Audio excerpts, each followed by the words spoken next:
All right, welcome to the second session of this morning. So the paper that is going to be presented is titled The Myth and Reality of Teacher Shortage in India. And it's basically about whether we actually have shortages or surpluses of teachers at the elementary school level in India, and whether there are any inefficiencies in Indian elementary schools. So we have, and I won't call it a panel. We have a great paper presenter and a discussant. The paper is going to be presented by Geeta Gandhi Kingdon, and the discussant is Anjani Kochar. Geeta is professor of economics at the University College London, and earlier she was at Oxford, where she also got her PhD. She's a development economist, and she studies education in developing countries and has advised many governments. But she's also she also has extensively published in many top journals. Anjani is a senior research fellow at the International Initiative for Impact Evaluation. She's been a research fellow at many institutes and centers at Stanford, and earlier she was a faculty member at Stanford's economics department. She is an applied microeconomist who works on development issues and has published many papers in top general interest and field journals in economics. So without further ado, let me give the floor to Geeta, and she's going to talk about shortages and surpluses of teachers in elementary schools in India. Great. Well, thank you for that introduction, and thank you to Professor Panagaria for inviting me to share our paper. This paper is co-authored with Sandip Datta at the Delhi School of Economics, and it seeks to address this question, which is quite an important one because teachers are the most expensive resource in school education, and it's really important from the point of view of fiscal prudence that we get this question right as to what is the number of teachers that are required, so that we do not end up either undershooting or overshooting. Both ways there is a jeopardy. Now the starting point for this paper was this apparent contradiction that is very visible, that on the one hand, in the public space, there is a lot of discussion about how there's this widely held perception that there is an acute shortage of teachers in the country. And I'll just show you how widespread that belief is. And on the other hand, when you look at the data, which is in the public domain, it's the government's own data, you see that over a period of time, there has been a reduction in pupil-teacher ratios, and today the pupil-teacher ratios are significantly lower than the maximum that is permitted by the policies that exist. So there is this apparent contradiction, and therefore it invites one to try and resolve the puzzle.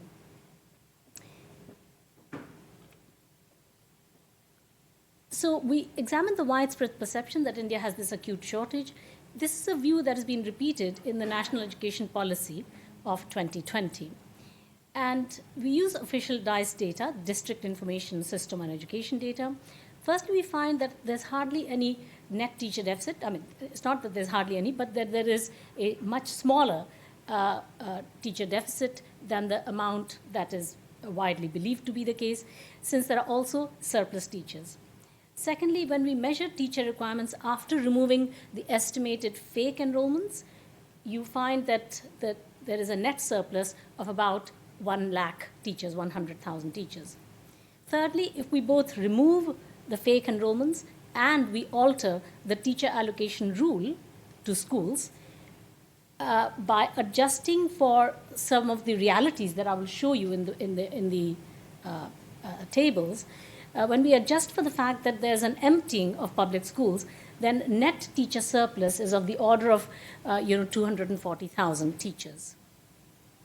Fourthly, that if the government fills the 1 million teacher vacancies that exist, that supposedly exist, and which is promised in the national education policy that the government shall fill these 1 million vacancies, then the modest pupil-teacher ratio, which currently is 25, will fall to about 19.9, and would imply a permanent fiscal cost of nearly 64,000 crore rupees, or $8.6 billion per annum in 1920 prices.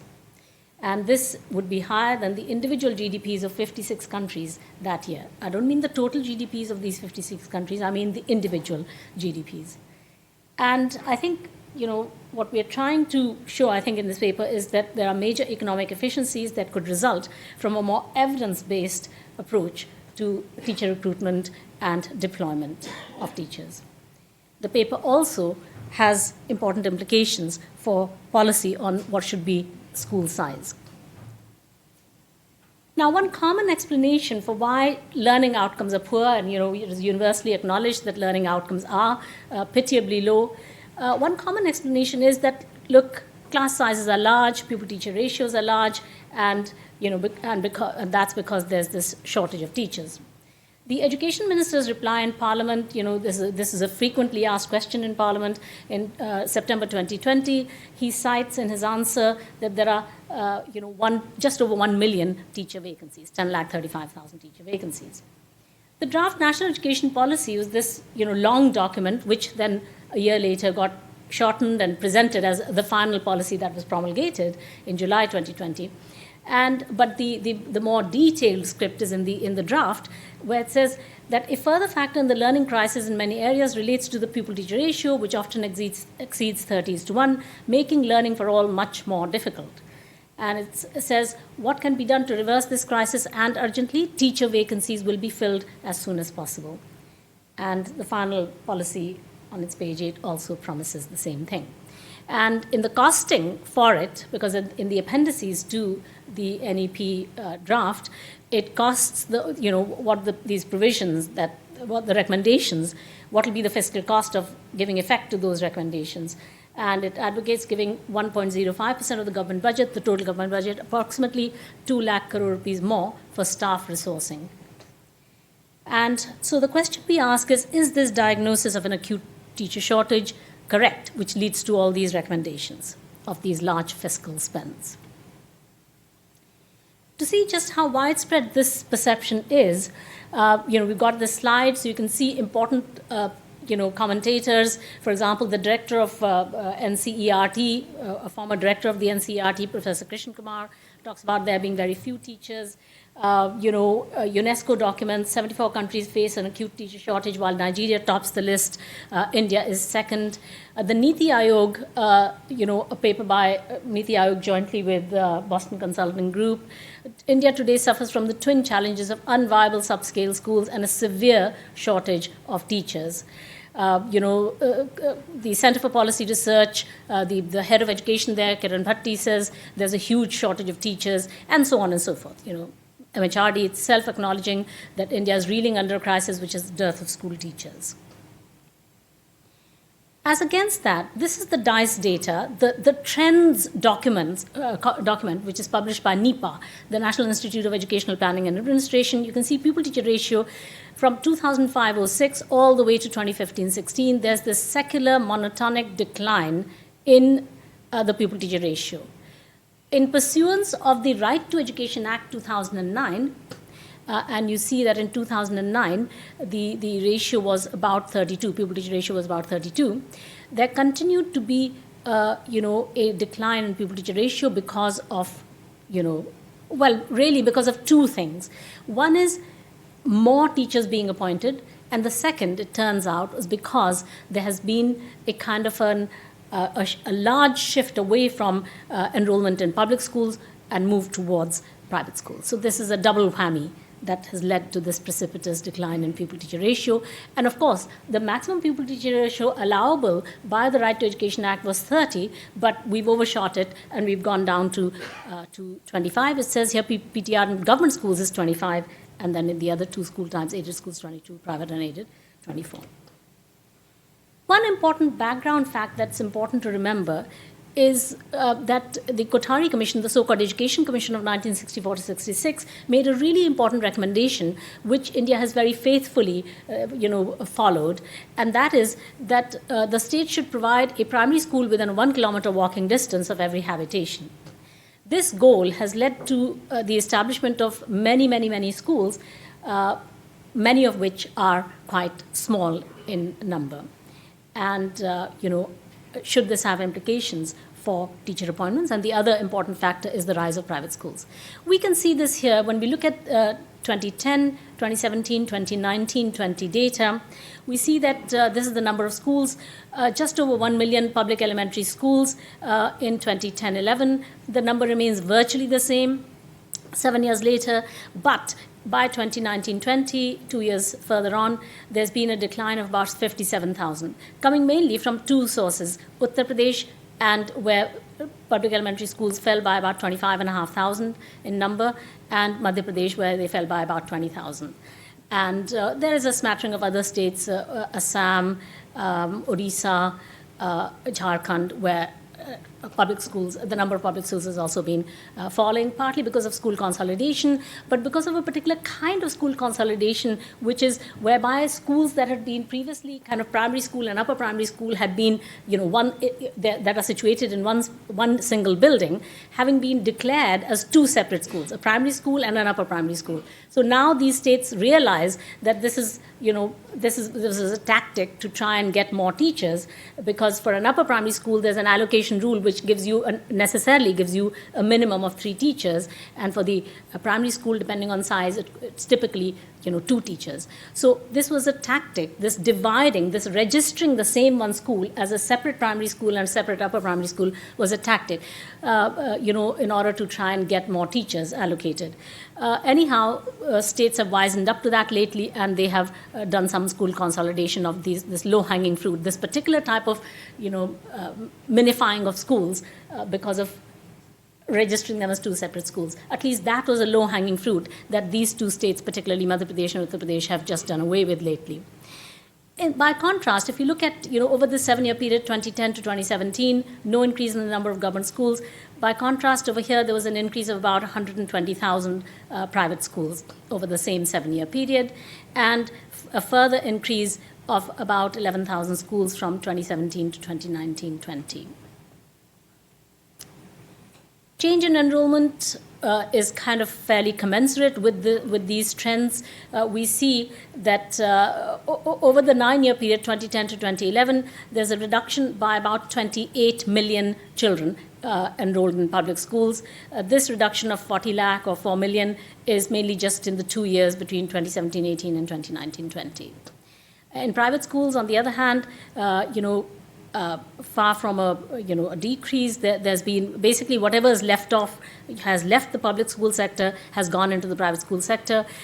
So about 28 million reduction in government schools and 25 million increase in enrollment in private schools between 2010 and 2019. There's a small difference of about 3 million students. So where have they gone?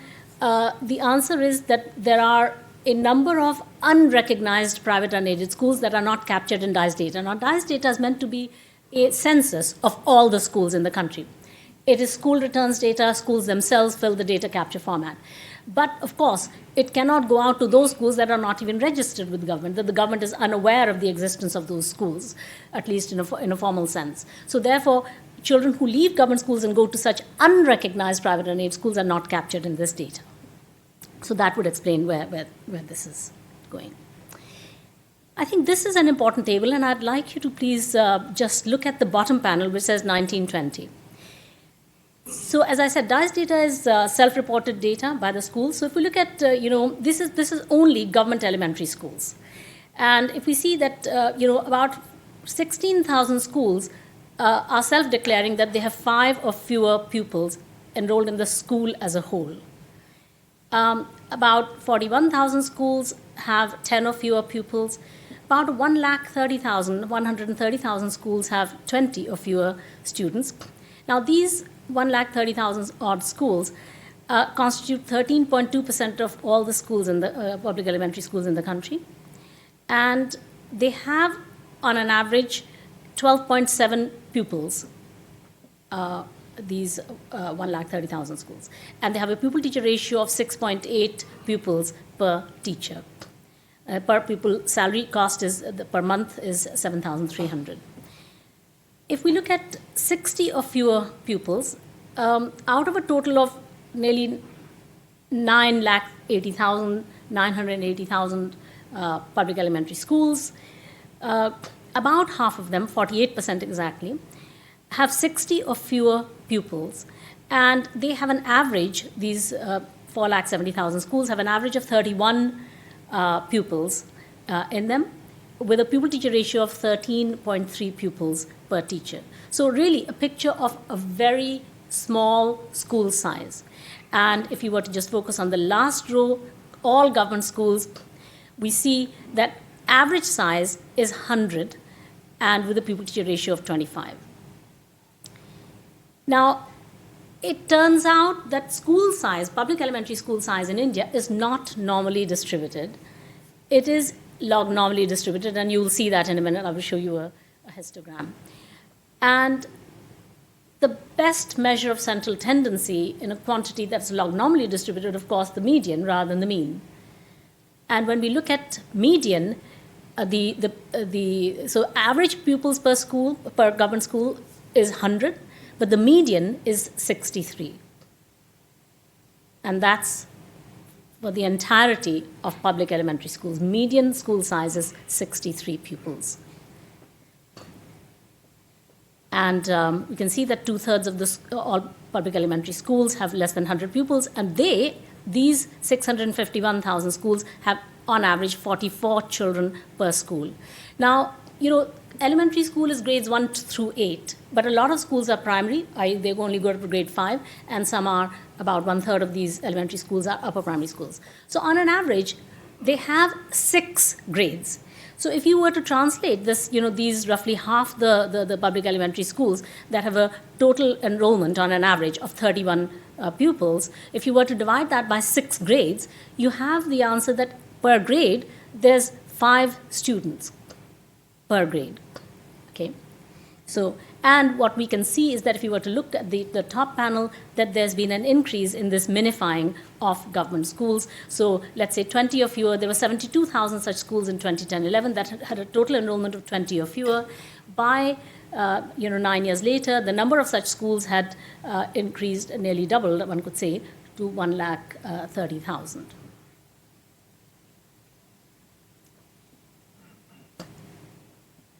This table, a little busy, but perhaps we could just focus on the last row, which is, this is for 21 major states of India.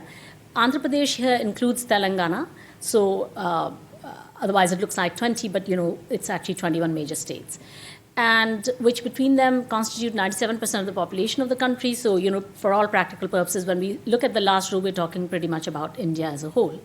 As per the ministry's estimates in 2019-20, there were just over 1 million, teacher vacancies. When we take the teacher allocation norms of the Right to Education Act and strictly apply those, when you write the Stata Code, applying those norms to every single school, based on its, so the rule is that for any school that has up to 60 students enrolled in it, that school shall get 2 teachers. 61 to 90 pupils enrolled, 3 teachers.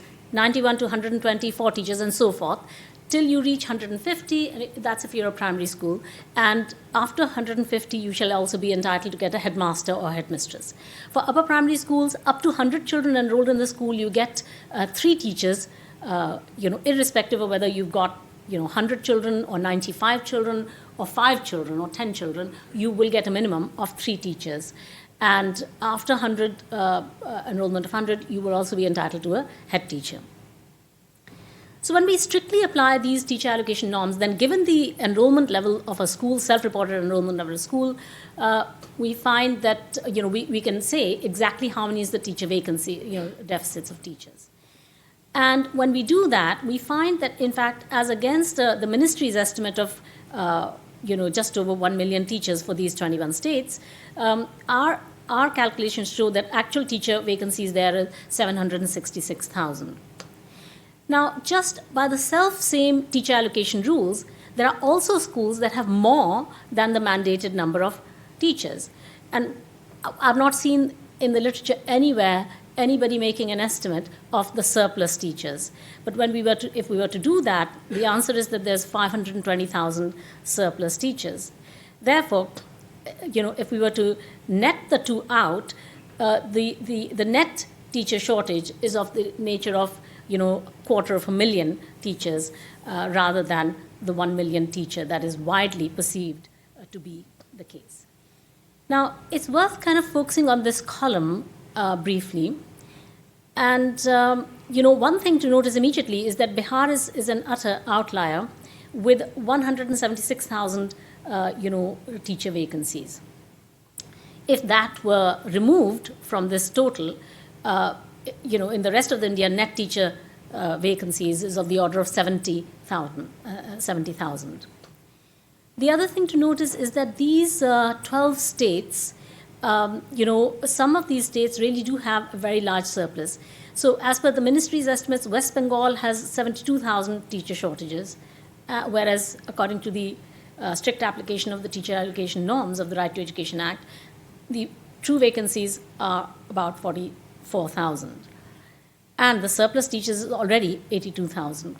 So in fact, in the net, they have already a teacher surplus of the order of just a bit shy of 40,000 teachers. And yet, you see in the popular press, just last July, late July, early August, Indian newspapers were full of this story about the government minister who's responsible for the appointment of teachers in his flat. Thousands of crores of rupees of cash were found. So, it seems like that there is some sort of a compulsion to continue to appoint teachers because it is lucrative to do so and not because necessarily that it is needed. So when we look at this carefully, we realize that really certain states really do have a very big scope for redeployment of teachers and for freezing further recruitment. So this sort of an evidence-based approach to planning, teacher deployment seems would seem to be a very helpful one. Now, all of this data is taking the DICE data at face value and uncritically accepting the DICE data. However, we have reason to believe that these data are not really indicative of the true level of enrollment in schools. And the reason why we can say that is because when you look at certain documents that come out, for example, from the Comptroller and Auditor General of India, the CAG, if you look at the midday meal authorities surveys, some of the things that they are saying, so for example, the Midday Meal Authority overreports enrollment in public schools. A 2015 audit of the midday meal scheme by the Comptroller and Auditor General found that in Bihar, only 58% of children availed the midday meal on the survey date. And in Uttar Pradesh, this figure was 49%. And this is a direct quote from that report, says, the fact that the reported figures are consistently higher in the test-checked cases renders the possibility of misreporting being rampant across all states. Thus, the possibility of misuse of food grains and cooking costs was apparent, as was the system of institutionalized exaggeration of figures, leading to leakages and defalcations. The percentage of actual number of children availing midday meal as gathered from various sources was consistently lower than that furnished by the states to the ministry. It concluded that, quote, audit observed mismatch in the data relating to the number of children availing midday meal vis-a-vis the number of children actually availing midday meal during the day of the visit. The data submitted by states should be carefully examined. And the Comptroller and Auditor General found a 38% inflation in DICE enrollment data in public elementary schools in Bihar. Earlier, a paper by myself and Rukmini Banerjee in 2009, whereby we had done a survey called the School Tells Survey in Bihar and Uttar Pradesh. And for Bihar, we reported that fake enrollment was of the order of 35%, because we visited the same sample schools 4 times in the school year 2007-08. And we noted down on our first visit the name of every single child who was, as per the enrollment register, in the school in grade 2 and in grade 4. And we did a head count every single time. So what we found is that there were 35% of children whose names were in the enrollment register were never found to be in school in any of those 4 visits. So when we presented this to Rajesh Bhushan, who was then the SPD, who was meant to come here. He's now the Health Secretary of India. At that time, he was the State Project Director of Sarva Shiksha Abhiyan. When we presented it to him, and he had called all his district education officers, he was, quite shocked. But then his DO said that we know that this is the case, but we didn't know the exact figure. We didn't know the number. This study helps us to put a number on it, but we know that this is the case. So, in any rate, one could talk a lot more. In the paper, there's more details about it and the sources, etc. But here is the histogram, the distribution of total enrollment in public elementary schools. And as you see, it is log normal. And what we can see is that here is 60. There's a dip, a low at 60. But immediately afterwards, 61, 62, 63, 64, there's a massive, it jumps up at that point, because at that point you get an extra teacher. If you declare that if you had, let's say, 57, 58, 59, 60 children, you are tempted to declare it as either 61, 62, 63, 64, that sort of number, because you will get an extra teacher. Well, presumably that is the reason why there is this jump. Then we see that there is another jump at 101 here. This is the jump where upper primary schools get a head teacher. At 150, where the primary schools get a head teacher.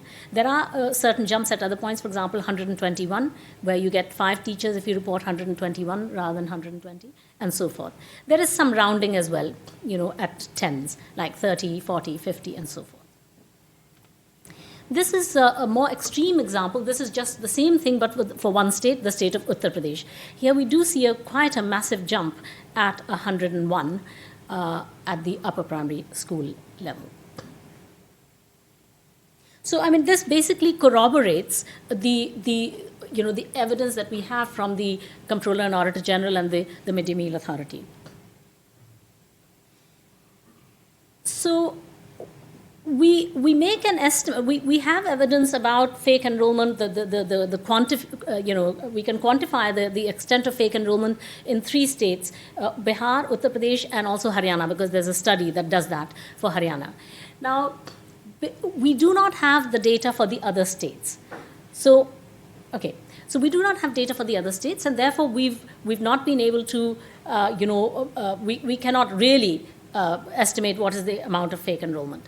So what we've done, just as to illustrate what would happen, supposing we said that we take the average for Uttar Pradesh, Bihar, and Haryana, and we halve that, and we say in all the rest of the states of India, the fake enrollment rate, is half of the rate in these 3 states, in relation to the enrollment, in relation to the attendance rate. So one thing you can see immediately is that the attendance rate, this is according to ASAR data, Annual Status of Education Report data. Student attendance rate in the country is 72%. That means 28% of children are not present in school, but those who are enrolled, among those that are enrolled, 28% are not in school. Now, obviously, some portion of that is genuine absence of children who are actually enrolled in school, but presumably or possibly some component of that 28% is, children who don't really belong in the school, but whose names are registered there. So I don't think I have time to go into the methodology, but we can come back to it if there's any question about it. So we go back then to the table that I showed you before, that this bit was taking enrollment data at face value. Now, in this block of blue 3 columns, I have removed those estimated ghost enrollments. I'm not making the claim that this is God's truth, because it isn't, because we don't have data for most of the states. But it's an illustration of what it would look like if it were the case that in these other states the fake enrollment was half of the rate at which in the other 3 states for which we do have evidence. And we see that instead of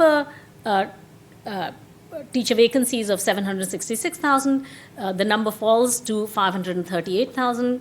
And instead of surplus teachers being 520,000, that increases to 637,000. So that in the net, there is a surplus of teachers by about 100,000, instead of there being a deficit of about 250,000, and obviously far from the publicized deficit by the ministry of 1 million. And we can see that, after removing fake enrollment in these 13 states, if we were to total it, the net surplus would be about 266,000 teachers, net surplus. And we see that if the government were to appoint all of these 1 million teachers, the cost of doing so would be nearly 64,000 crore per annum in 2019-20 terms, and that is equivalent to $8.6 billion US dollars.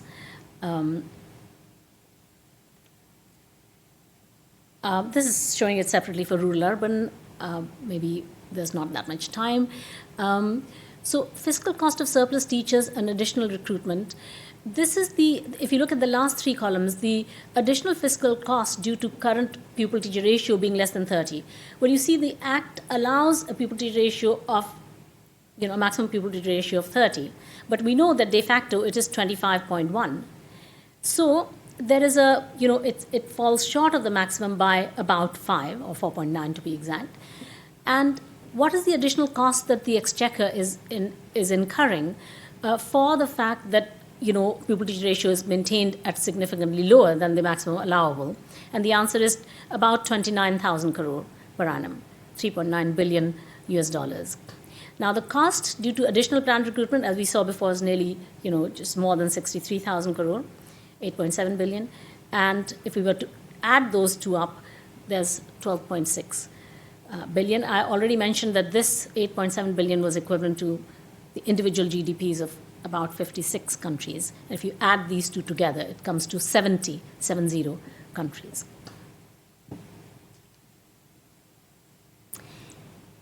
Now, at the moment, the pupil-teacher ratio the maximum stipulated in the Right to Education Act is 30. And at the current pupil-teacher ratio of 25, the total teacher salary cost is 224,000 CRs. And if it were 30, it would fall to 195,000 CR. If it were maintained, this is just a scenario that we've built, and we said that hypothetically, if the pupil-teacher ratio were to be 40, what would be the cost? This is just a simulation of that, and these are mentioning the savings that would accrue. Now, we saw that there is this minifying of government schools, and that about 130,000 schools have less than 20 or fewer students, and these 130,000 schools have an average of 12.7 pupils in them, with a pupil-teacher ratio of 6.8. So if the government, there really is not a policy on, viable school size. We don't in India have a policy on what would be a desirable minimum school size. And all kinds of school sizes are being tolerated. But if it were to be the case that government actively wanted to disincentivize schools that were that had fewer than 20 children, for instance, then one way in which it could do that is to say, well, look, we're going to give 1 teacher to such schools rather than 2, in recognition of the fact that these have very few students in them. Because the truth is that it's not only about economic viability. One might even question the pedagogical desirability, are there enough socialization opportunities even in a school where there's only, on an average, 12.7 children in the school as a whole? So other countries have taken other paths. They have probably chosen to bus children or somehow provide transport, because average school sizes are very significantly higher in many of the countries with which we often compare ourselves.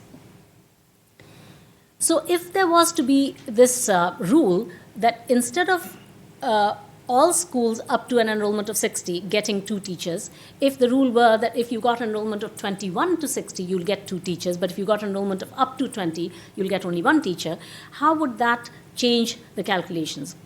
So on the basis of self-reported enrollment, these are the 3.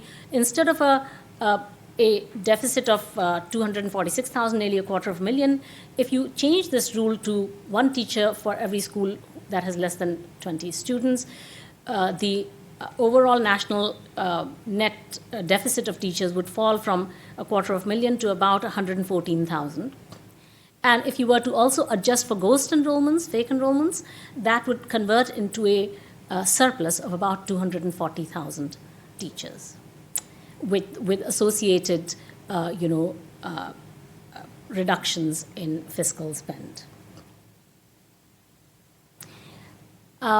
Just one more simulation I want to show you, and that is that if we were to take some extreme cases, this table is showing the proportion of public schools with a total enrollment of less than or equal to 60 pupils, and also this is the subset of those that have both enrollment less than 60 and that have total teachers given at different levels. So what I wanted to highlight here is that if you look at schools that have a total enrollment of less than or equal to 60 and that have greater or equal to 5 teachers. And we see that 5.9% of all schools, all 470,000 schools in the country that have less than 60 enrollment, 5.9% of them also have more than 5 or more teachers, rather. They have 5 or more teachers. And if we were to take these schools that have less than or equal to 60 enrollment and that have more than 5 teachers, the pupil-teacher ratio that these schools have, this subset of schools has, is 6.6 pupils per teacher. And the number of such schools is 27,000 or nearly 28,000. The number of students, they have 171,000 teachers. Now, we know that these schools should have, as per the norms, they should have 2 teachers, right? So they should have the double of, they should have about 55,000 teachers. But in de facto, they have 171,000 teachers. And the total number of students in these schools is so, per pupil expenditure on salary cost is about 90,000 rupees. And that is equal to about twice the per capita income of Bihar in that year. One can do simulations like this at other thresholds. I've done it for 20 as well, but I'm not showing that. I'm not going to go through this slide, but this is just illustrates that even in a, yes, yeah, sure, absolutely. I'll be finished in 5, thanks. So this table, is an illustration that even in a net teacher deficit state such as Uttar Pradesh, there are many districts in which there are teacher surplus schools and teacher deficit schools within the district. So intra-district reallocation or redeployment of teachers is perhaps possible, a real possibility. So without hurting teachers' interests, a movement within the district is certainly possible. And in fact, one thing that's good is that when I presented this paper to the Director General of Basic Education in Uttar Pradesh, Mr. Vijay Karan Anand, he's actually taken this up and he's actually implementing intra-district,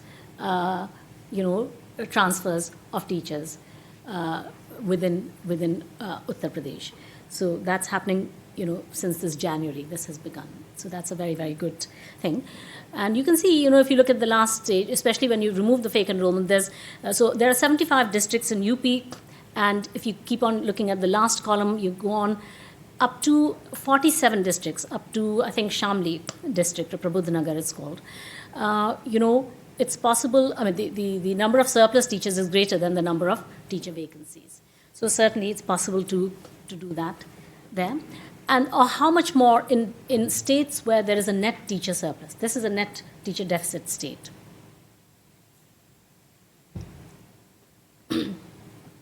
So yesterday, after Arvind Panagraya's paper, we agreed not to go by the smell test. Did we not? And the smell, of course, is everywhere around that there is an acute teacher shortage. And so what this paper is doing is challenging a very popular myth. It's very entrenched. It is very much in the public imagination that the reason why schools are not doing well is because there is a severe shortage of teachers. But when we look at the evidence, we find that this perception does not match up to what the evidence is showing. We find surplus teachers as well. Yes, we do find a large number of teacher vacancies, but we also find a large number of teacher surpluses. And it turns out that 94% of the teacher deficits are in 5 states. So from a teacher shortage point of view, one needs to focus particularly on these 5 states: Bihar, Uttar Pradesh, Jharkhand, Madhya Pradesh, and Karnataka. And 14 states have a net teacher surplus where there's good scope for redeployment, for voluntary retirement schemes. See, for example, BSNL, when it couldn't compete so well with other providers of telecom services, it has provided a very generous VRS scheme, and a high proportion of its employees have taken it. So it is possible where you really have a lot of oversupply of staff. And we've tried to show that there's scope for redeployment even within district, even in states which are net teacher deficit states. We've summarized those. So the fiscal burden is due to 2 factors. One is maintaining PTR at 25, and then the additional 1 million that is promised to be appointed. And these 2 things together would be equal to the GDP of either Nicaragua or Armenia, that sort of level, 12.7 billion a year. And if the government were to fill these 1 million vacancies, it would cost it 8.6 billion a year. There are about 28,000 schools that have this, where the excess expenditure on teacher salary is equal to nearly $1 billion a year, $944 million a year on these 27,000. This is the excess expenditure. I mean, after you've supplied 2 teachers, the number of teachers that you've given beyond that. And of course, as you know, that in these schools, these schools have on average 40.9 pupils, 6.2 teachers, and a pupil-teacher ratio of 6.6. So there are major economic efficiencies that could come from an evidence-based approach to recruitment and deployment policies. I think that there are a few policy takeaways. One is, I think it's really important to have a minimum school size policy rather than tolerating schools of any and all sizes. There are questions of economic and pedagogic viability, and yes, certain states have begun to do school consolidation, but I'm not really aware of states that are really looking seriously into issues of school transport and not making a success of it, so far as I know. Secondly, perhaps it is needed to revisit the rule of 2 teachers even for tiny schools. Thirdly, to reduce wastage, it's important to have data on actual enrollment in schools so that teacher allocation is not based on some over-reported enrollment numbers. Some states have made an effort to link enrollment of students to Aadhaar cards. Uttar Pradesh has done it, Haryana has done it. But I think more concerted effort is needed to do that. And I think one thing that's really important is that you saw that there was this big discrepancy between the government's estimate of just over 1 million teacher vacancies and our estimates of about 766,000 vacancies. And I think that the reason is that when states come to the annual work plan and budget process every year around March time, they bring their estimates of teacher vacancies, etc. How those estimates have been arrived at is nowhere written down. There's no technical note that says what the formulae were, what the assumptions were, what the data source was, and so on and so forth. So I think that the ministry at central level really needs to provide a methodology, a common methodology for the calculation, the estimation of this. This is a really expensive resource you're talking about. So there had better be a commonly agreed methodology that everybody sticks to, because a lot is at stake.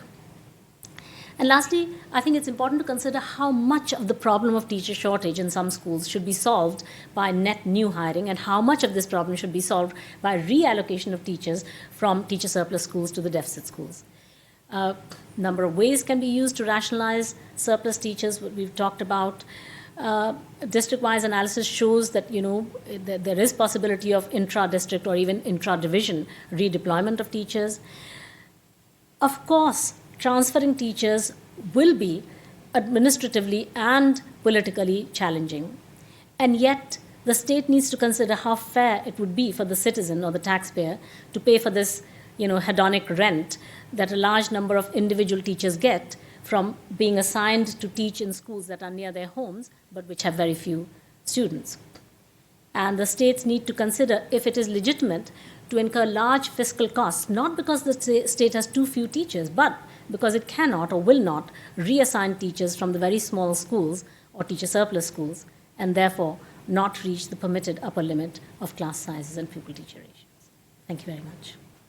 Thanks to Arvind for inviting me to this conference, and thanks to Geeta for a very stimulating paper. I've known Geeta for a long time, and it's always a pleasure to read her papers. And I'm discussing her paper for the first time, and that's not such a pleasure as reading her papers. So, and you will have seen already from her presentation why that is the case. Okay, so the paper, the main question is, does India have enough teachers in place to achieve the RTE norms? She started off by noticing the casual empiricism that classes are overcrowded, that's why learning levels are so low. But more importantly than just casual empiricism, which the public may believe, MHRD, government think tanks, etc., all reiterate that there is this teacher vacancy, a shortage of teachers.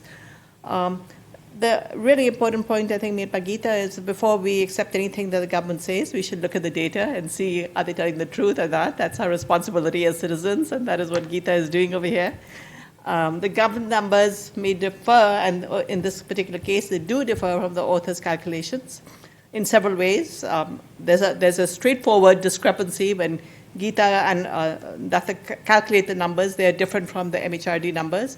Then, of course, there are differences due to fake enrollments, and then there are differences because you could have transferred surplus teachers to deficit schools, and you didn't. She goes through all these in great detail, shows that the PTR in government schools is actually less than the 30:1, which is as per RTE norms. Then she shows there is the surplus school and deficit schools. So you could transfer from surplus schools to deficit schools and reduce that further, and you can reduce it further by fake enrollments. The fake enrollments part I thought was a really important contribution of the paper. I haven't seen people, we all know that there are fake enrollments, but we haven't seen these estimates, and we haven't seen them put in this context of what do these PTR numbers, et cetera, look like. But I'm not going to focus on that too much. I'm actually going to focus more on the others, which is basically saying there's difference in how you calculate it and how MHRD calculates it and what can be done about that. So that one is more important. The work that she has done and the data that she's compiled raises some really important policy questions, and she got to those right at the end, and so I won't repeat all of them, but basically we are carrying this huge fiscal cost from having all these surplus teachers. And I think an important point, and I want to stress this, maybe I'm putting an interpretation on this, but we're doing this at a fairly low PTR. If you went to most countries and told them we have a PTR of 25:1, they'll say, oh my God. But that gives us a room to maneuver policy. If it was 45:1, you can't do much, but at 25:1, you could possibly increase it to 30:1. But there is an assumption over here. The assumption is that if you do change the PTR, you're not going to adjust learning levels. There is no real trade-off over there, even at this low level. So I wanted to point that out. This paper falls in the category of lots of other papers that we've had at the conference, that the data is uncontroversial. This is not even, I can't even sit there and argue about different diff or right methodology, because this is literally just putting the data in front of you and telling you, here's what the data is and here's how it's calculated. And so as a discussant, you're literally left with nothing to say, particularly if you agree with all the calculations on that. So I'm going to have some very broad brush comments. The first is actually just going to be an interpretation. So is how she interprets the differences and how I interpret the difference. There is a group of people, I'm sometimes amongst them, that say facts are facts are facts, so what does interpretation matter as long as the facts are what they are? In this particular case, the interpretation does matter because it spills over to the policy lessons that we draw from it. So that's where I'm going with the paper. So the first part is on interpreting the data. And as you note, the MHRD estimates are greater than the author's estimates. Authors find PTRs that are significantly less than 30:1, and the reasons Geeta puts forward, and they're absolutely the true reasons. There's been an exit to private schools, so private school exit, and a continued hiring of teachers inside this. So when the authors look at this first initial difference, and Geeta again repeated at the end, what do we make of this? Why don't we know the calculations? What is going on over here? And so my comments here try to fill in this, why is there this difference and what is going on over here? My take on this is the government claims of higher teacher vacancies reflect the implementation of the government policy. Government policies also explain the low PTRs as 25:1, 26:1. And policies also make some of the corrections that Geeta has suggested almost impossible. Okay, so we're sort of stuck with a pet thing of mine that everything comes down to the government and government policies. So first part is explaining the currently low PTRs. Okay, when we started with the 1986 education policy, that was flipped over then to the 1993 policy, and then followed by RTE. But at that time, there was this notion developed of what is a good school. We shouldn't just be thinking of schools and numbers. We must also think of how do we get a good school. And at that time, an initiative was put in which defined good schools in terms of number of teachers. This isn't a bad thing, right? If you should have a teacher in the school. But this laid out norms. So I think this is something we like to do a lot, that if you say teachers are good, we should tell you exactly how many teachers and put down the norms for it. So good schools are then defined in terms of number of teachers, and the criterion is specified: more than every 2 teachers in every school, teacher per grade in higher primary grades, and subject teachers, headmaster teachers, etc., what Geeta went on to. The result of all this is there's a minimum number of teachers that every school must have, depending on whether you're LPS or HPS. You cannot drop below the minimum. Okay, so that introduces an inflexibility into teacher supply. The PTRs, as a result of all this, because of this minimum, they're actually different from what would be without it. But the other point is that different states have different versions of RTEs. So they do not have to stick by the national RTE. They can change it. And Geeta is absolutely right in that this is not publicly available. If you go to the Karnataka government website, this is for Karnataka, it's not there. So you have to go there and speak to the government and speak to the schools. And in this particular case, I was doing field work in the schools, and the teachers will hand over a copy. So this is actually taken over from the handwritten copy, but there is no official version of that. Okay, so the Karnataka version actually has PTRs that go less than 15 by the rule and less than 22 in HPS. Okay, so when you look at the data and just plot out what the Karnataka rule means, this is what the Karnataka rule implies. It's very possible to have your 5, 6, 7, because that's actually required by the Karnataka RTE. And at the same time, you see this range. There's not one number, but you have this distribution, which is much more liberal than the national RTE. Okay, so this is what the norm implies, but it need not result in surplus and deficit schools. This is just the norm. The government could have put in, as Geeta notes, you could have put in a minimum school size in addition to teachers, and that would just have cut out this bottom, and so you wouldn't have had that. You could also do something with teachers, and that could have changed it. So just because I tell you must have 1 teacher per school or 2 teachers per school, you don't have to have schools that are that small that have that. So that could have been cut off. This is just what the rule implies. So there are actually 2 policy failures which explain the low PTRs and explain what's happening in this. The first is the school consolidation policy that I talked about, that we don't have this norm, which says it. Geeta also mentioned the reason. It was actually going back to the 50s. There was an emphasis on access. Every group of households, of 40 households, was guaranteed a school. That number ranges from 40 to 60, depending on whether it's SC/ST or not. And changing this policy has been very difficult. There's a political economy thing over here. It's very easy to implement policies of minimum school teacher size. That means you're hiring teachers. It's much more politically difficult to put in a policy which says that there's a minimum school size, which means you're firing teachers. Okay, so there's an asymmetry over there which gets reflected in how policies are made. The second policy is the teacher transfer policy, which Geeta talks about a lot as well. So the school consolidation, MHRD has actually come up with guidelines for the rationalization of schools. The guidelines were put out in 2017, but state policies predate that. So a lot of the states have come up with official policies. Maharashtra and Chhattisgarh were two of the states that were, again, early in this, and they were relatively successful. But they've been relatively successful at the low level, not at a higher level. Low level is 10 or fewer students, but if a school had 12, 15, that was okay.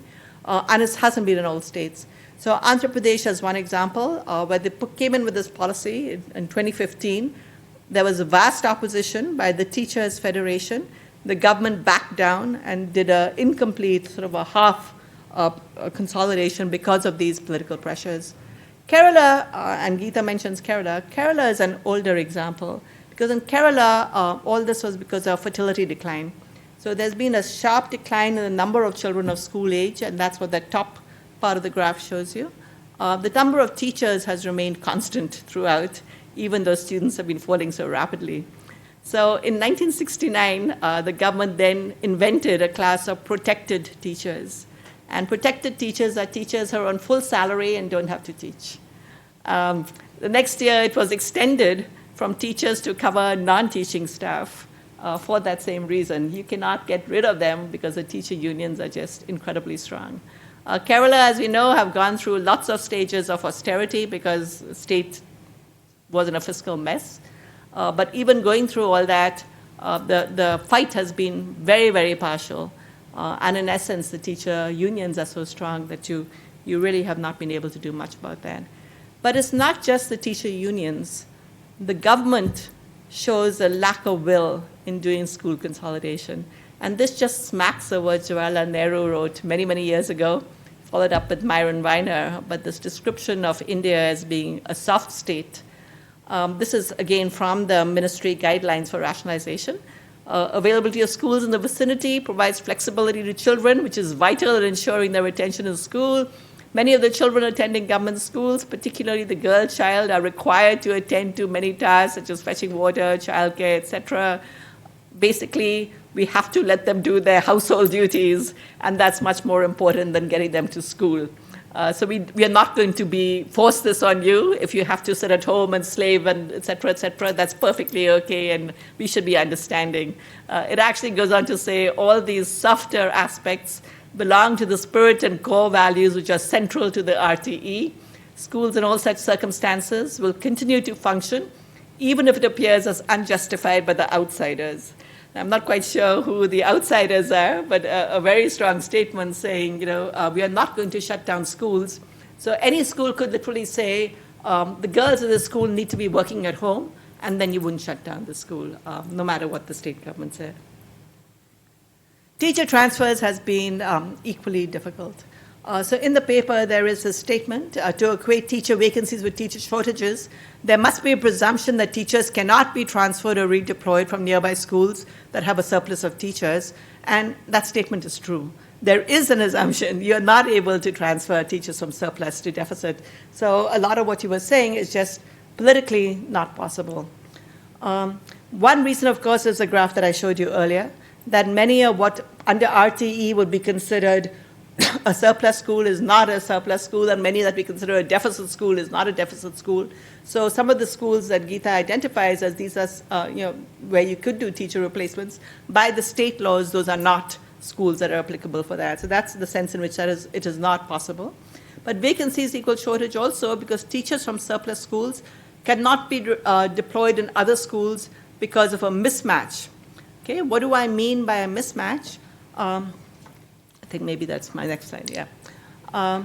Small school teachers in the primary school grades are called the primary teachers, but primary school teachers. But teachers in grades 6 to 8 are graduate primary school teachers.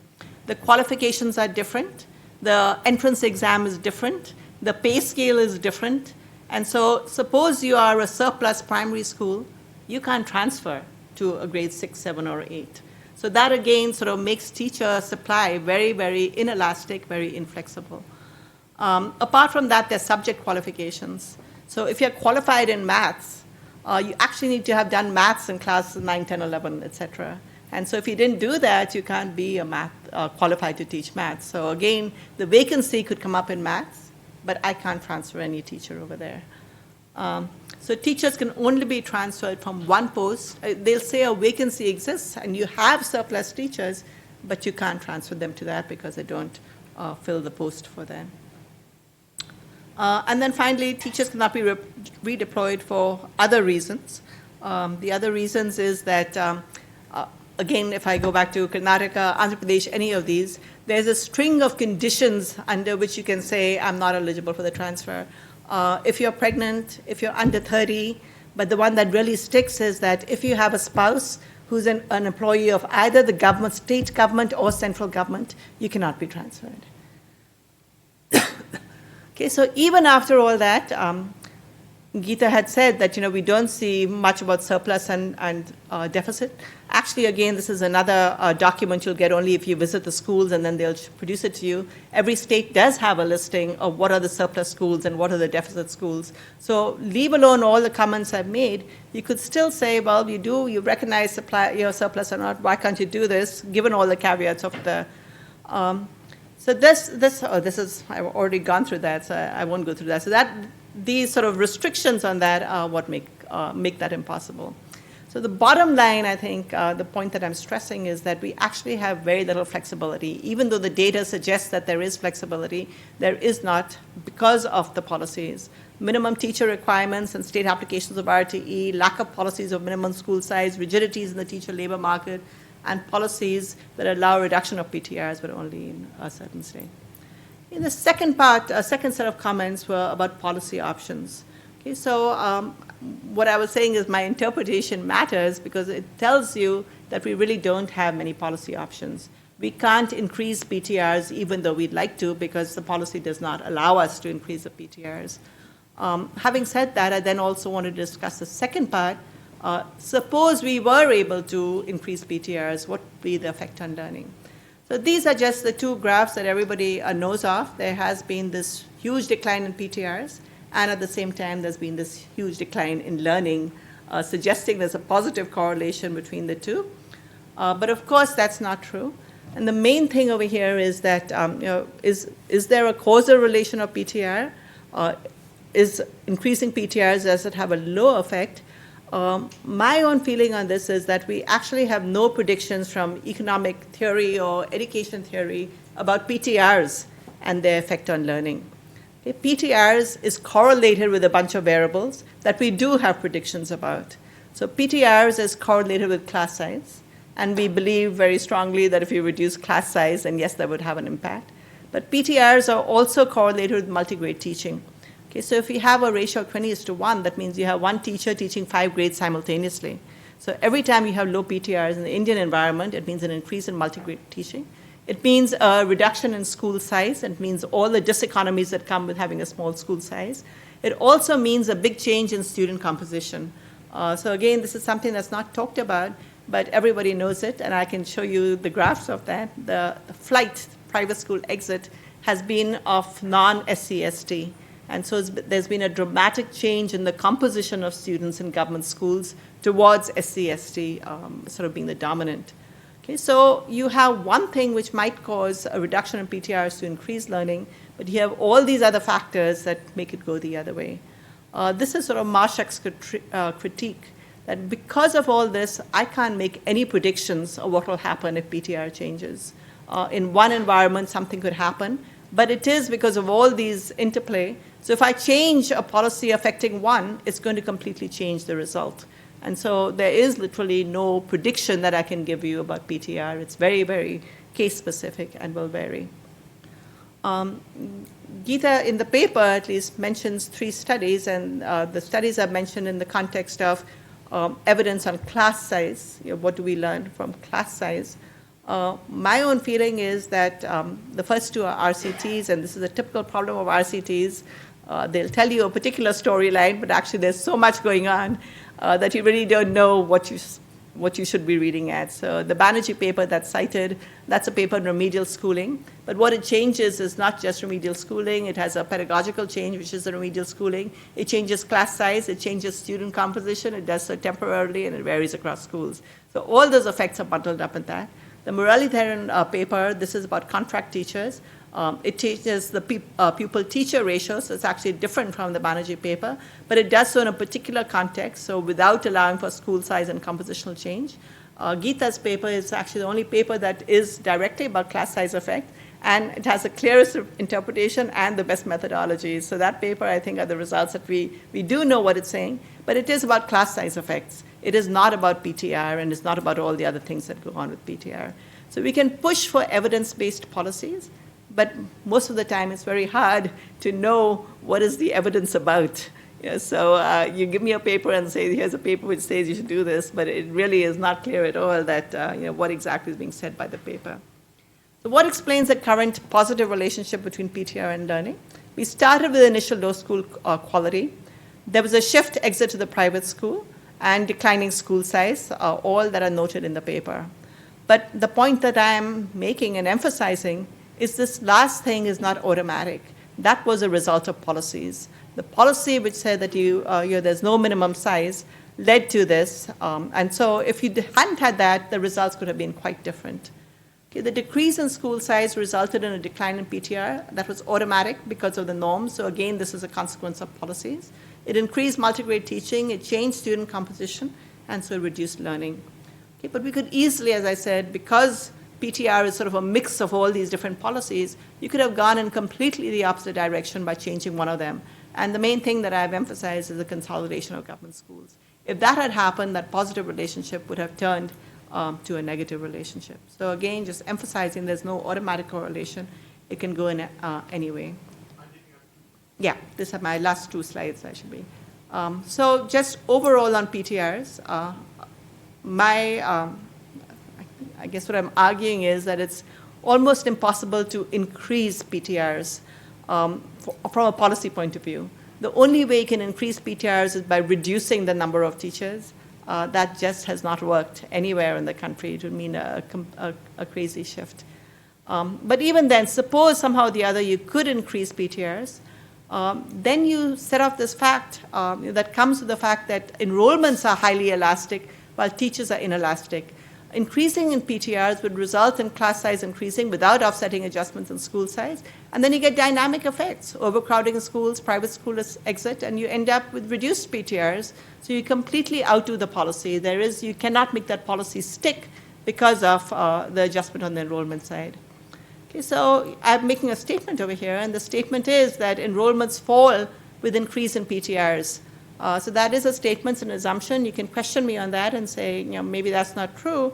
So ideally, what you would like to do is you'd look at an example where teacher hiring unexpectedly stopped. Thanks to Lalu Yadav, we have one such example. So since Bihar was cited as the extreme case, I don't know how many people know. It sort of comes as a shock to me that this is not screamed across from every newspaper. But in 1990, he completely stopped the hiring of all teachers. There was not a single teacher hired to any government school. That policy persisted for 10 years, and then when he was in jail from 2000 to 2005, it still persisted through his son and his wife. Okay, so Bihar went through an extended period when PTRs flat, as I said, this is not possible to do anymore, but he did it. What was the impact? So these data, so as I said, again, I'm just reporting data, and this is data from NSS on primary rates.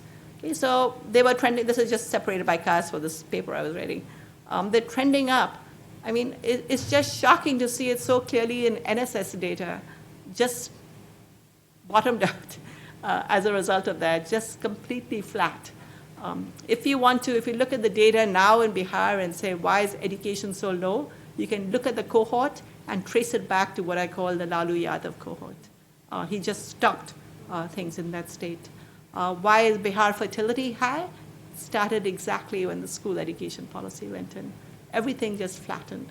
Okay, so I end with that just because we don't know a lot of what happens when PTR changes. Unfortunately, we do have this clear instance that there's serious implications and serious consequences of that. The conclusions, I repeat the main conclusion from Geeta's study, the importance of having good data for designing effective policies. I think that is a real important contribution of a paper, that we do need to scrutinize the data and try to understand, what is it, where is it coming from, what does it say. But I'll emphasize two other requirements, and one is, of course, we'd like to have good data, but we want to interpret it as well. And since we have no information at all on the policies that are being implemented by governments, it's very difficult for us to interpret the data. At the National Rural Livelihoods Mission that I talked about earlier, there is no, you have to go personally around to all the state governments and pick up the guidelines. The national guidelines, but they've deviated from that in so many ways and so many directions. You really have to sort of be on there collecting it on a regular basis to know how that has changed. On the research side, the importance of understanding structural relationships. Okay, so when you talk about PTRs, there's so much that's going on with PTRs. I cannot make a policy recommendation about that unless you do it like Lalu did, which is just flatten teachers and nothing else changed, so it was a perfect experiment. But in the absence of such perfect experiments, we can't know, or we can't predict a lot of what's going to happen when the government does it, because that requires structural estimation, not just a reduced one. Thank you. So as Arvind mentioned yesterday, there's underemployment everywhere in India, and that includes elementary schools as well. And, Geeta said she wouldn't use a smell test. Unfortunately, in most of these areas, there are no taxis either, so you can't ask taxi drivers either. So,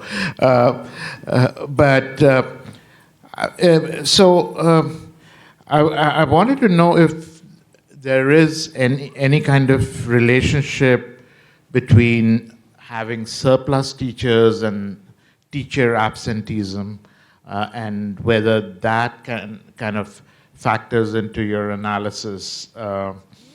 There's also some research that shows that instead of hiring, when you have teacher absenteeism, instead of hiring more teachers, you hire administrators and supervisors. That would kind of reduce that absenteeism.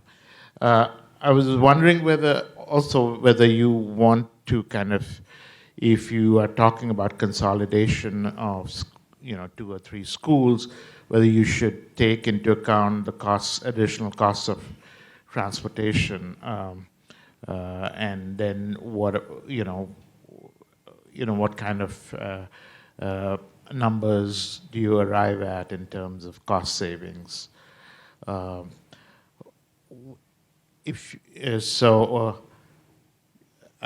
would. So you could respond to my questions and also Anjani's comments, and then we can open the floor to more questions and discussion.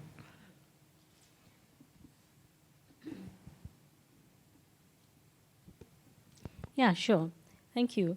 Thank you, Anjani, for reading the paper so thoroughly and coming up with some really interesting insights based on wider reading. And I've admired your work in the past, in particular your paper that looked at the impact of that particular policy of the Kothari Commission that said that there should be a school provided within 1 kilometer walking distance of every single habitation, and how that led to caste-based segregation of children in schools. So that was a really, really interesting analysis that I've always cited as well. So I want to comment on 1 or 2 of the things that you said. I mean, a lot of what you said I totally agree with.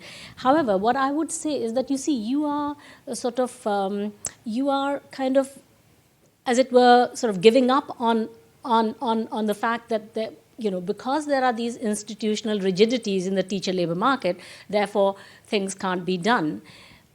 Obviously, this was the conclusion of my paper as well, that yes, there is this, it's administratively and politically difficult. It is acknowledged that these are going to be challenging things to do. And yet, if we want to rationalize things out in the sector, somehow this needs to be done. And I did give the example of, the BSNL as an example of, a government institution, a government-funded institution that was not doing well, and it has found a way of getting rid of the flag by offering a VRS scheme and so on and so forth. I'm not saying that it's going to be easy, but if the will is there, ways and means perhaps can be found. The National Education Policy mentions, for example, giving incentives to teachers for relocating to the remote rural areas. Specifically, it mentions giving housing to them or increasing the house rent allowance for them. So, obviously, the ways will have to be found in order to give effect to this aspiration of rationalizing the deployment of teachers. You're so right about teacher unions being so strong that they would be opposing it. The whole political economy of closure of small schools, all of those things that you mentioned are absolutely correct. And the soft state, in fact, it's not just the soft state. I would go beyond as well. There's a glorification. It's not just a kind of an ex post rationalization that because school size has become so minified that we now need to, find explanations for why, and those kinds of explanations such as that, well, girls need to be at home because they need to do chores and therefore, providing a school at the doorstep is a good idea. Those sorts of explanations. But in fact, even going beyond that, actually glorifying, I just saw recently a video that was doing the rounds. It had gone viral to some extent, which showed how in Maharashtra, in some district, there is a school that has only one child left in it. And there's a teacher who teaches just this one child. So, and then recently, on the 24th of January, I was in Delhi at India Habitat Center for a conference. And in that, the MHRD person, the Ministry of Education person who had come, when this point was raised about the really tiny schools and so forth and the viability, he was saying, no, we are very proud of the fact that we provide schools to children, to very, very few children, because every single child's education is important. So he was linking it in that way. So I think that, because those other realities, institutional rigidities, are difficult to address, therefore there is these other explanations and even this kind of a glorification of this, but not real. I think he's failing to realize that it is not in the best interest of that child, perhaps, to do this. There could be other solutions. Other countries have practiced other solutions. So I think that's basically what I would say on your point. I mean, you're right about, the RCT studies. Well, if you look at the Banerjee and Duflo paper, yes, they do a lot of other things in that paper, but the truth is that ultimately what they're saying is that when the remedial children are taken out of the equation, they're taken out to be taught by a separate teacher, the children who remain in the class, who are not the remedial children, who are doing, rather better than the others who've been taken out to be given remedial instruction, the children that are left there are experiencing a smaller class size for those 2 hours every day. So first of all, the class is not slowed down by the remedial children being there for that 2 hours every day. And secondly, so therefore there isn't that drag that perhaps might have been there. And secondly, the class size is made smaller, by this policy. So as a result, that one would expect that because there is this inadvertent reduction in class size, that was not part of the policy, but it's an inevitable side effect of the policy of this remedial teaching, that the remainder of the children do experience a smaller class size. So for both these reasons, one might have expected a better outcome, better learning achievement levels among those children who did remain in the class, and they find that there isn't. So I think that's, I wouldn't be so dismissive of the finding that they didn't find that children's learning achievement went up for these remainder of the children who remained in the class.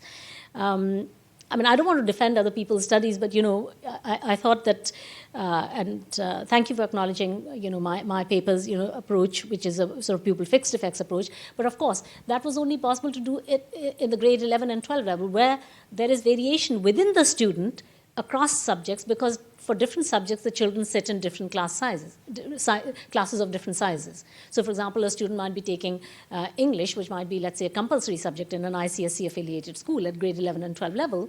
So that, will be a particular class size. But then if I'm choosing biology and my fellow student is choosing physics, the physics, there may be only 28 students that are taking physics, but the biology, there could be 42. So there's variation across students in class size. So that's what I am able to exploit in my study. So within the student, there is variation in class size across subjects. So, so in that study we find that there is a large flat area where if you were to reduce class size from about 42 to 45 all the way down to 30, it doesn't, it doesn't improve learning. And that's kind of quite similar to, if you look at Hanushek's meta-analysis, even if you look at the critique of Hanushek's meta-analysis of all the class size literature by, let's say, Alan Kruger's work, when he says that, Hanushek has just put all the studies together. If you were to take only those studies that have a credible identification strategy, then you find that there is the expected negative relationship between pupil-teacher ratio or between class size and learning. But look at the size, look at the economic size of that, the point estimate is so tiny. So I think, I think that I'm in good company when I say that there isn't strong evidence of a consistent negative relationship between class size and student achievement. Not that much of my paper rests on that point. I mean, it's just one table. I'm not pushing the point, but I'm trying to make the point that, you could do simulations. I mean, most of the people sitting in this room who are from India will have attended either a CBSE school or an ICSE affiliated school. What would have been the class size? Sort of between 40 and 50, typically. So, I'm not saying that that justifies anything, but this is a common experience, and that's where it is. Now, just coming to your point about a really pertinent point about teacher absence rate. You're absolutely right that, when we say the pupil-teacher ratio is low, well, because of teacher absence, perhaps it isn't so low. De facto, the pupil-teacher ratio is higher because not half the time, but, if you look at the teacher absence surveys, we don't have very frequent ones. And, that which is not measured is not done, right? We subscribe to that adage quite frequently. That is true. And because that's the weakness, they never measure it. Have you heard of have you heard of teacher absence surveys in India?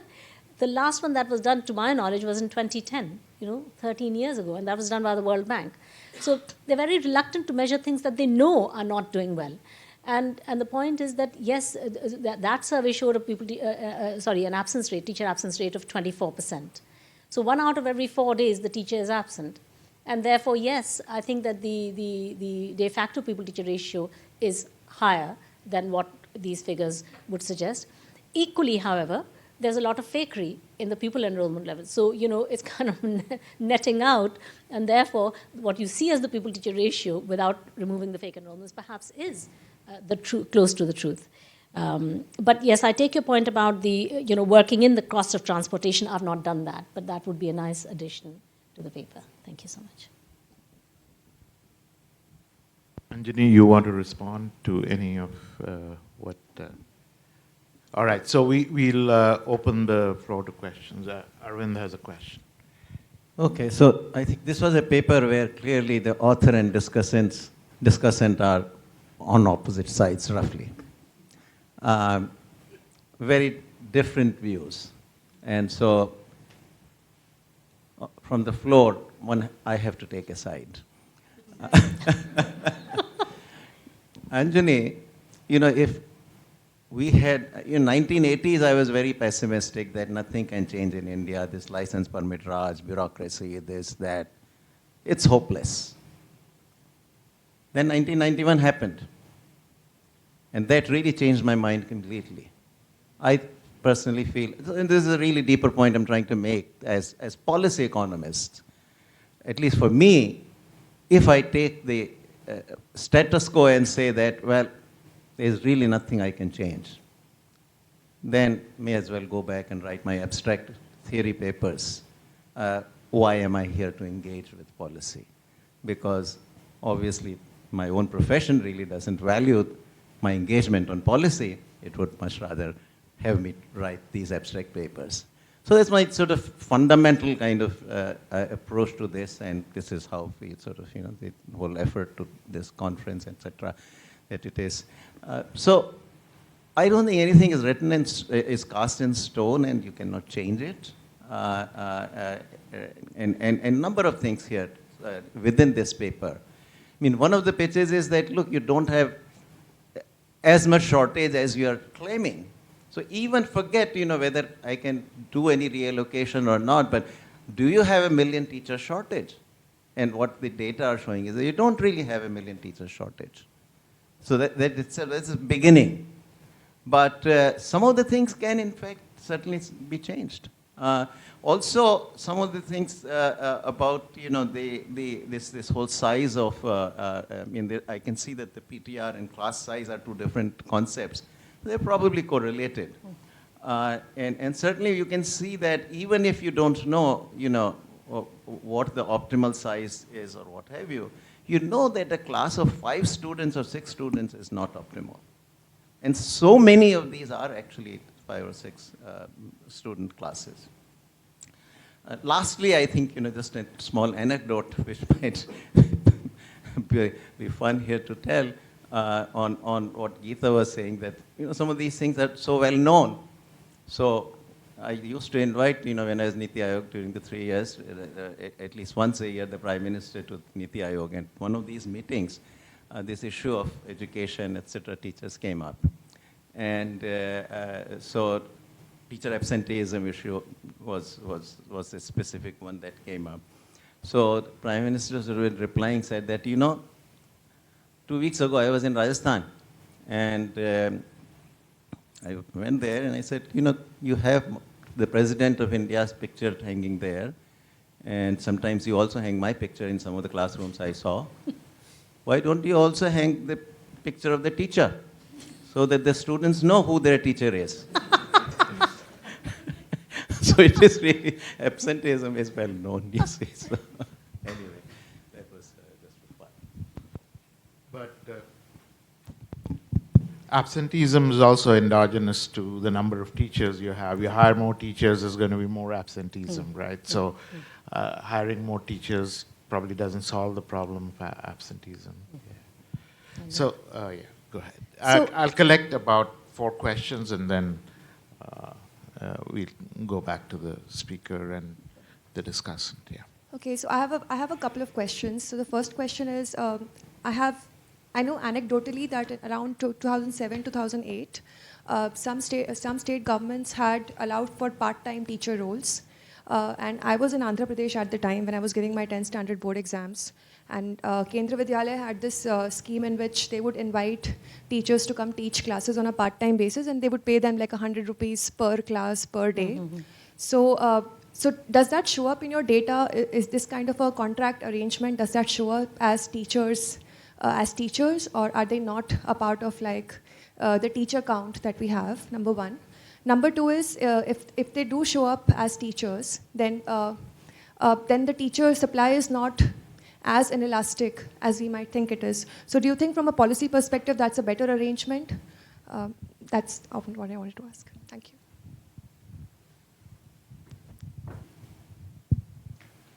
Even though you might have larger class sizes, what is your opinion to either of you, if you were to use the newer pedagogy of, say, like active learning sciences and more interactive learning?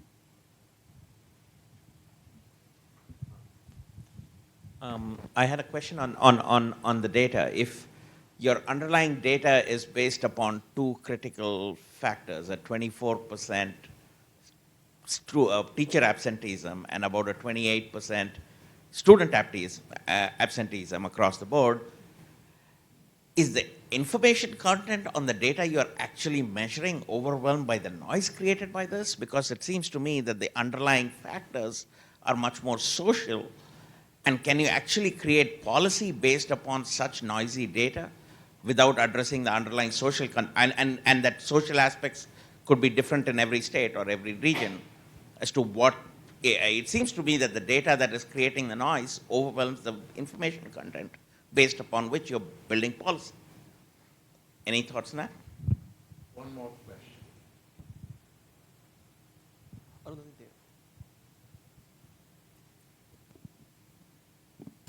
Thank you for those excellent presentations. My question also relates to teacher fluency.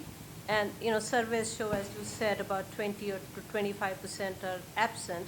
And then these same surveys show that actual education is even less. Even where the teachers are present, they're doing certain other things and not educating.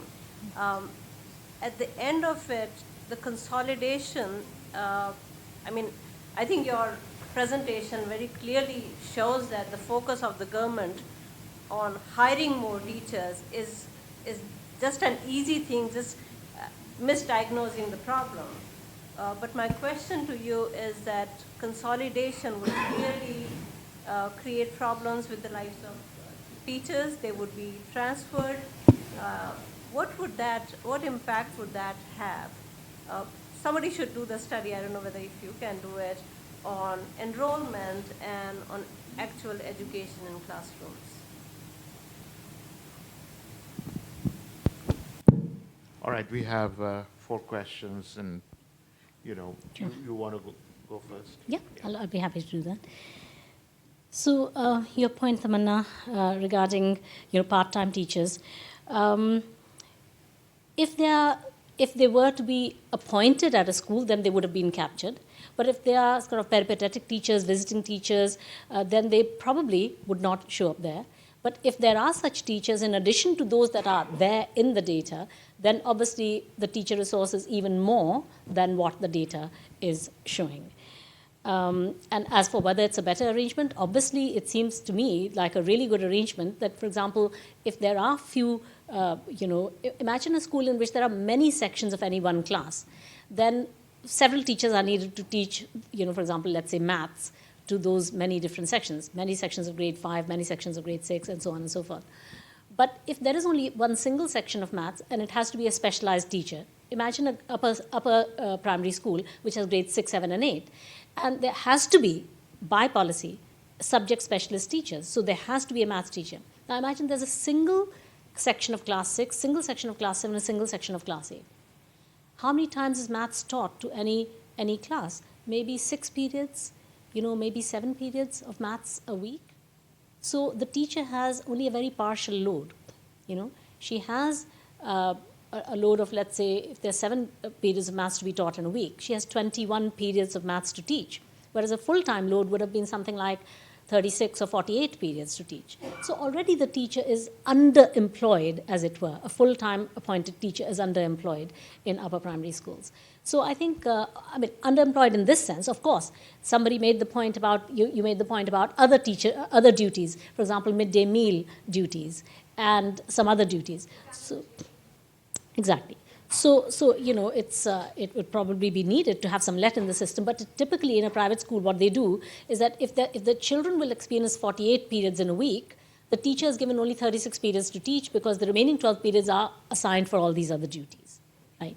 So still, even compared to 36 periods, a teacher who's teaching in an upper primary school has far fewer periods to teach.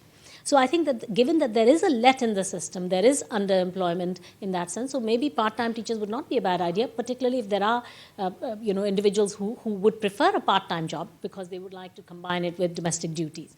For instance, it might work to the advantage of both the individual teacher and, in the case of some individual teachers. So yeah. Regarding the active learning strategies point, it's a really good point because one of the points that Anjani mentioned is the point about multi-grade teaching. Now, multi-grade teaching is a pedagogy of choice in many countries. Maybe not all the way from, let's say 3 grades, but certainly 2 grades rolling forward. For example, 5 and 6-year-olds together being taught by, in one class. And then the next year, those who are, 6-year-olds move on to the next class, but those who are 5-year-olds remain in the class, and those who are 4-year-olds who are now 5 join them. So this is kind of a rolling system of multi-grade teaching is a pedagogy of choice in many countries. UK is one example where this is frequently used. So there's a lot more peer learning in such a context, and it's much more active learning because it's not all dependent on the teacher and the differentiation that needs to be given to children who are slower, even though they might be 5-year-olds, and the 4-year-olds, some of them might be smarter than those. So I think that that could be a better use of the teacher resource, and it might lead to better teacher management. Now, it is a reality in India when you've got up to 60 children enrolled in let's say a primary school, but there are 5 grades. So let's say the school that has exactly 60 children has got 5 grades, grades 1, 2, 3, 4, and 5. In each class, there would be 12 students, right? So if there are only 2 teachers, one of them will have to be, let's say, a grade 1 and 2, so that's one multiple, multi-grade class that's going on, and the other is grade 3, 4, 5, let's say. That would be another multi-grade. Except that if it goes up to 62 children, there will be 3 teachers, and therefore it gets divided. So I think if it is to happen, there needs to be a lot of teacher training in order to, because in the absence of skilled teachers, multi-grade teaching is not a good, shouldn't be a pedagogy of choice. It has to be that the teacher is highly trained, and we don't have that at the moment. So that is a lacuna. The point about, your point about the 28% student absence rate and 24% teacher absence rate, and data having a lot of noise. I think it depends on, whether, I'm not exactly sure what you mean by noise in this context, but if the reason for absence, both of teachers and of students, to a large extent, to some substantial extent, I don't know exactly how much, but to some substantial extent, it seems to be an outcome of morbidity. There is a lot of waterborne, disease, there's a lot of diarrhea, and so on and so forth. So that is a constant presence, and I think that is a good part of the reason for genuine absence among people who are, for example, students who are genuine enrollees. I'm not sure how it's going to affect the data. I'll think about it. But if you have further thoughts, please do share them with me. Anjani, you have any? Yeah. Did you want to say something? No, it's just that even when the teacher is present, she's not teaching. I've kind of addressed that point a little bit with the midday meal, for example, the teacher's duty is to give that. In fact, when I was doing my survey in Uttar Pradesh and Bihar, in school after school after school, teachers were saying, well, this midday meal has really ruined education because we are spending so much of our time in doing the midday meal, preparing for that. And as for the point that you made about, if teachers have to be transferred, the impact that will have on them and on their lives, I think that is, you see, what one is proposing is not so much, inconvenient transfers. And that it might be harder to get back with all the changes that happened because of COVID.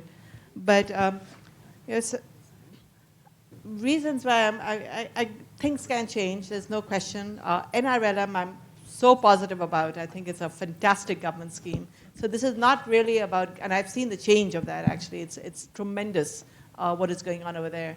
But education is just partly because of NRLM. We have 2 things going on in the country, large programs. One are the set of financial inclusion programs, and the other is set of the education programs. And this comes back to economic growth theories. Economic growth theories, it's either a credit constraint or it's a human capital constraint. The credit constraint has been relatively easy to take care of in India. I'm very positive that is just sort of going to go away, and I hear that all the time.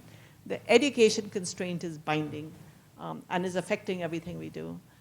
There's another program that I evaluated, the Anganwadi program in Bihar as well. It was supposed to be higher trained, so we required higher trained teachers. Teachers had to be 10 plus, but then they were given an entrance exam. They all failed the entrance exam, all failed. So then the entrance exam, you needed a 60% pass. They dropped it to a 40% pass and a 30% pass for SCST. That is a sense in which human capital is just constraining the country, and it's been a very difficult thing to get through. Part of me also feels when I think of change, change comes like in the financial sector. Everybody in urban India bought into it. Everybody wanted that. And I think this sort of comes back to this political thing, which is why I read that announcement from MHRD. And this goes back to Myron Reiner's thing, which I think is, where is the constituency for rural education? How many people in urban India know the conditions in rural schools? And when I talk about them, they frankly think I'm just talking. That is not real truth.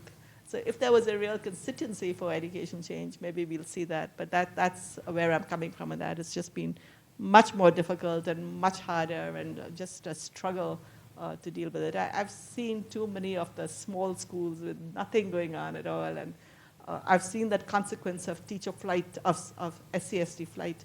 You talk to the teachers, and they're literally telling you, these students can't learn, so why am I here? And that's what's really holding us back. So going on from that, I think I'm not going to take all of them, but I did want to come to pedagogical changes and TRL, just again because I've been involved in that in quite a big way. So Tamil Nadu and Karnataka are two states that have institutionalized TAR, teach at the right level, and in both cases,